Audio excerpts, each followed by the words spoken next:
Hello and welcome to your favourite channel ब्रीनो solution. देखो बच्चों, आज हम करेंगे एक्सरसाइज 1.2 से क्वेश्चन नंबर 1। ठीक है, ये कह रहा है prove that root 5 is irrational number. तो सबसे पहले तो ये समझ लो बेटा, रैशनल क्या होते हैं? जो नंबर्स तुम्हारे P/Q के फॉर्म में होते हैं उनको रैशनल नंबर्स कहा जाता है। और एक कंडीशन ये होती है Q should not be equal to 0।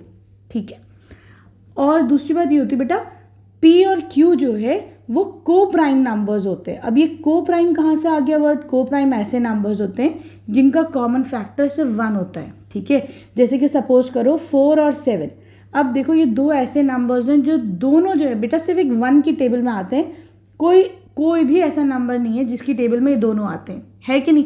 तो I can say that 4 and 7 are coprime numbers. ठीक है, तो इसका मतलब क्या है? अगर ये दोनों को प्राइम नंबर्स है that means 4/7 is a rational number. ठीक है, जो ऐसा नहीं होते नंबर्स वो क्या होते हैं बेटा? रैशनल जो नहीं होगा वो क्या होगा? इर्रेशनल होगा।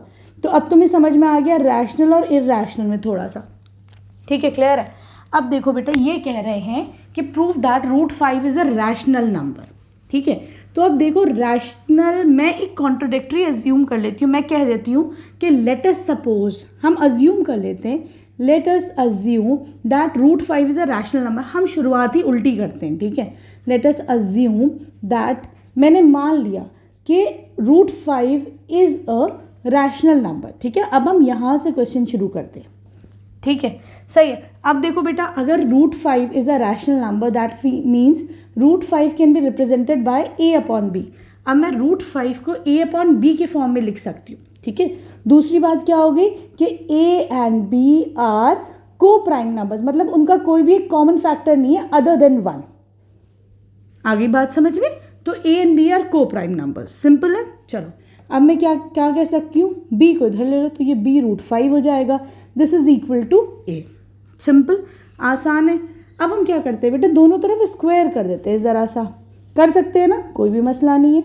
ठीक है बेटा, ये क्या हो जाएगा तुम्हारा? ये हो जाएगा रूट 5 का स्क्वायर। जब भी स्क्वायर होता है रूट के अंदर तो क्या होता है बेटा, तुम्हारी स्क्वायर रूट और स्क्वायर कैंसिल हो जाता है, तुम्हारा वो नंबर बच जाएगा। ठीक है, तो यहाँ पर क्या हो जाएगा बेटा? ये हो जाएगा तुम्हारा 5, सीधा सीधा। रूट 5 का स्क्वायर है तो 5 बन जाएगा, बी का स्क्वायर है तो बी स्क्वायर हो जाएगा। This is equal to A square. बात समझ में आ रही है अभी तक? ठीक है, अब मैं यहाँ पे कह सकती हूँ कि A square is divisible by 5, है कि नहीं? अगर ऐसे नंबर्स लिखे होते तो I can say that A square is divisible by 5। ठीक है, सही है बेटा। अब मैं ये भी कह सकती हूँ अगर A स्क्वायर 5 से डिविजिबल है that means A is also divisible by 5। A जो है वो 5 से डिविजिबल है। ठीक है, 5 की टेबल में A आता है। ठीक है, क्लियर है? ये तुम्हारा सपोज कर लो दिस इज योर इक्वेशन 1। ये तुम्हारी इक्वेशन 1 हो गई। ठीक, अब हम कैसे लेके चलते हैं? अब देखो मैं क्या लिख सकती हूँ, I can say that A is equal to 5C। ठीक है, मैंने क्या मान लिया? क्योंकि बेटा A is divisible by 5, A 5 की टेबल में आता है, तो I can say that A जो है वो 5C के इक्वल है। वेयर C क्या है? C is any integer. ठीक है, क्योंकि हमें ये पता चल गया ना कि A जो है 5 की टेबल में आता है, तो आई कैन से दैट भाई A हो सकता है 5 हो तो 5 1 ज़ा 5 हो सकता है, A 10 हो तो 5 2 ज़ा 10 हो सकता है, A 15 हो तो 5 3 ज़ा 15। सिंपल, आया समझ में? तो C is any integer. C तुम्हारा कोई भी एक इंटीजर है। ठीक है, क्लियर है? अब मैं क्या लिख सकती हूँ बेटा, यहाँ देखो ये क्या था? 5B square is equal to A square था। मैं यहाँ पे A स्क्वायर की जगह A की वैल्यू पुट करती हूँ तो ये हो जाएगा 5C स्क्वायर। ठीक है, क्लियर है? यहाँ से क्या हो जाएगा? 5B square is equal to, इसको ओपन करो, 5 5 ज़ा 25, C स्क्वायर, इसको कैंसिल आउट करो तो ये हो जाएगा 25 कितना आता है? 5 टाइम्स आता है। यहाँ से तुमको मिल जाएगा B square is equal to 5C। ठीक है, तो यहाँ से हमको क्या मिला बेटा? अगर B square is equal to 5C that means B square is divisible by 5, है ना? B square is divisible